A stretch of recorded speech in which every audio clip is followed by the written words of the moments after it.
Good morning. Welcome to day 2 of our Marine Money Week Asia Conference 2025. Quiet start, always is in the morning of day 2, but anyway, we'll push on. We have a full day ahead of us. If you can put my presentation up, please. Marine Money, what do we do? I mean, at the end of the day, Marine Money gathers market intelligence on the maritime industry. We do a lot of events like this. We do about 16, 17 events like this around the world in all of the major shipping centers.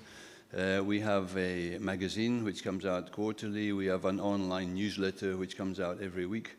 We talk to a lot of people. We learn a lot of information. So at the end of the day, what we are providing is a platform which has a huge amount of intelligence on the maritime industry. If you subscribe to Marine Money, you can go into our database and sort of go backwards, see lots of shipping deals which have been done, the structures, the players, and how Marine Money and shipping finance has evolved over the years. I'm just going to give you a 10-15 minute overlook now of some of the key points that we have sort of managed to gather during 2025, how the market is behaving, what's happening, and who's doing it. So we're still in a confusing market. We heard yesterday lots of mixed stories. Okay, the freight rates are not great, but vessel values are still high. There's tons of liquidity still in the market. In terms of that, in terms of sort of the lending side of that, I think ship owners still have the upper hand. There's quite a lot of lending and going on, new financing going on, but a lot of it is refinancing actually of existing facilities. Maybe coming out of one structure into another structure. And because banks are struggling, you could say, to find good deals, I think ship owners generally have quite a strong hand in demanding fine pricing. And that's what we've found, at least in the data that we have gleaned over the last year. A lot of deals being done at SOFR plus a couple of hundred. But a lot of deals actually for the top owners are way, way below that. So it's still, I would say, an owner's market. Every year, Marine Money does a survey of banks and bank portfolios. We send emails asking for information to all of the sort of top shipping lenders, leasing houses, and other lenders across the globe. Not everybody responds, but most people do respond. And we get a lot of useful information. What we found on that one, and this is our 2024 figures, because we do the year before, sort of in the first quarter of the year after. There's been a fair degree of new volume during 2024, but if you look at the names here, a lot of them are Asian financiers. And if you look at the actual change in portfolios, some banks have gone up, some banks have gone down, but the average is pretty flat. So I think the story here is that a lot of lenders are lending, but they're also getting repayments and they're getting prepayments. So we're not in a period of rapidly growing portfolios, but there is a lot of lending going on. One market which is very active is the Nordic market for high-yield bonds, or for bonds rather. This has been very popular for many ship owners this year. Quite recently, this top one up here, Contship, which is the first private Greek ship owners to enter this market, they got $100 million last year, an extra $75 million earlier on this, just a while ago actually, at pretty competitive pricing. And this was a sort of a 5-6 year transaction with bullet repayment and attractive terms generally. But there's a lot of business going on up there. We're going to hear about it later on in the day from DNB Carnegie. One thing which has happened because of this difficulty in a lot of banks finding interesting transactions, there's been a kind of a tendency, you could say, to stay at home and do sort of domestic business. This is just an example of some of that happening. There's been an uptick in ECA activity as well. Again, a lot of it with sort of domestic players. So this is definitely something that we've seen a slight change in during the year. The Chinese leasing companies, we heard yesterday on the panel that, although there's a lot of noise around Chinese financing, Chinese ships, Chinese flag, the Chinese leasing companies are still extremely busy. And if you look at the 25 projects here and the size of them, $1 billion, 1.2 billion, 800 million, all this kind of stuff. Really, it's the Chinese leasing companies who are taking up a lot of this really sort of big ticket stuff. And a lot of the Chinese leasing companies are able to do that on their own, whereas if any deal of that size came to commercial banks, they'd have to split it amongst many parties. So the Chinese leasing companies, interestingly enough, and despite the noise, are still really very active and doing domestic business and international business.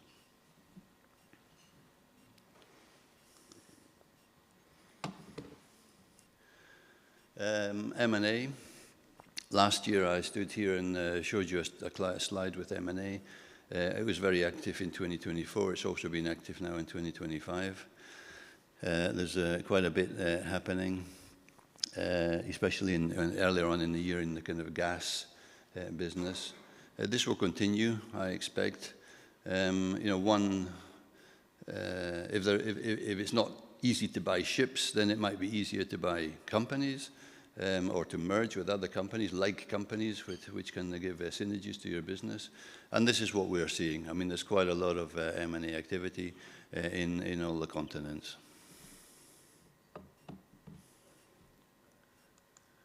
And an interesting one here is that ship owners, quite a lot of these ship owners mentioned here are Greek ship owners, not all of them.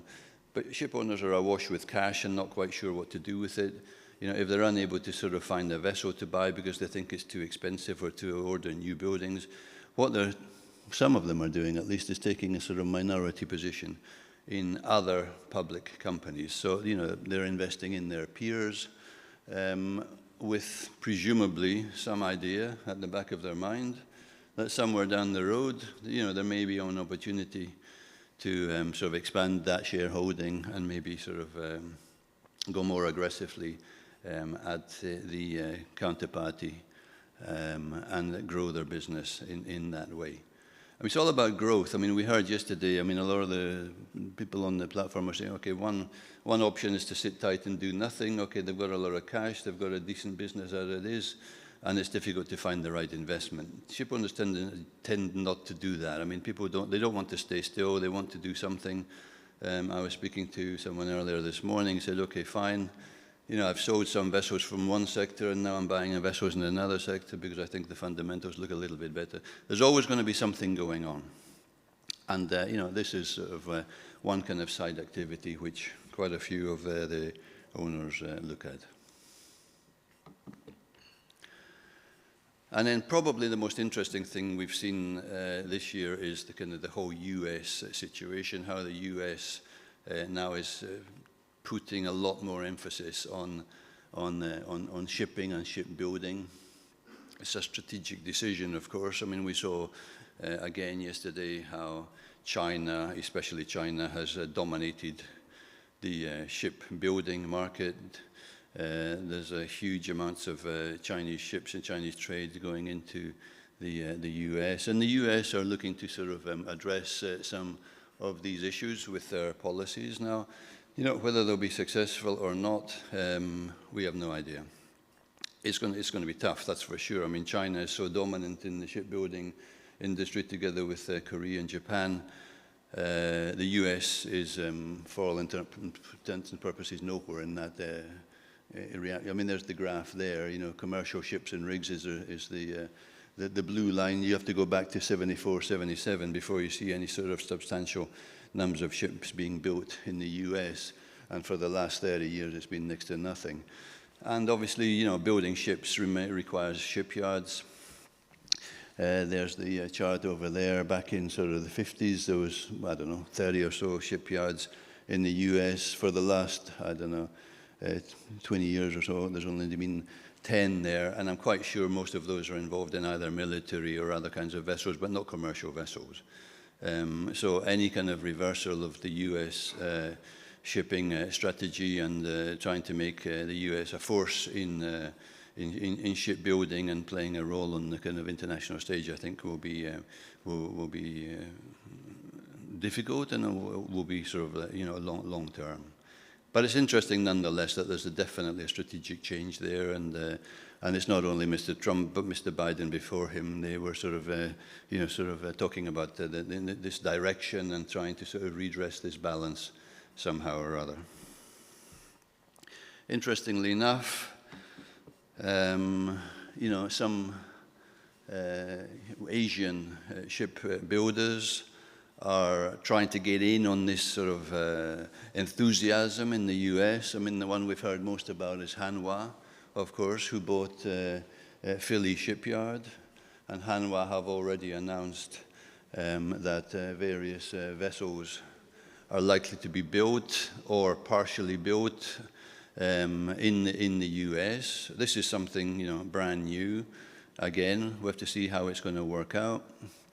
How it's going to scale up, if it's going to scale up at all. But things are afoot, and changes are taking place. So generally speaking, I mean, I would say, like I said right at the beginning, we gather intelligence. The shipping markets are forever changing. I think we're in a period of excessive liquidity, which doesn't make it makes our lives very comfortable, but doesn't make our lives particularly easy. I'm kind of old school. I go back 30, 40, 35 years in shipping. I remember the days of restructures and sort of difficulties and sort of, when I started off my banking career, a big deal was $20, $25, $30 million. A big deal these days is $1 billion plus. I mean, your credit application in those days was maybe 2 sides of an A4 paper. Your credit application these days is a whole book. Everything has changed in shipping, and the risk analysis and the kind of assessment of where to go. At the end of the day, though, I think it's fair enough, and I think all the bankers in the room will agree that it's all about relationship. And however difficult the market may be from kind of macro factors and other things going on, I think the banks who are comfortable with the relationships they've banked with for 10, 20, 30 years and have performed well will continue to get financing, irrespective of what the market is like. It's just a matter of finding the right opportunity and finding the right way forward. Where to go? Who knows? Niche assets, maybe. Industrial shipping, long-term models, backed by long-term charters with sort of strong counterparties, maybe offshore, who knows, and maybe the gas sector. With LNG, we saw graphs yesterday showing the huge demand for LNG coming in the next sort of 5, 10 years. Nobody really knows where to go, but there's always somewhere to go, and somebody's going to go there. And then, you come back the following year and you talk about it and you figure out whether they made the right decision or not. So I'll be here next year telling you that as well. Thank you very much.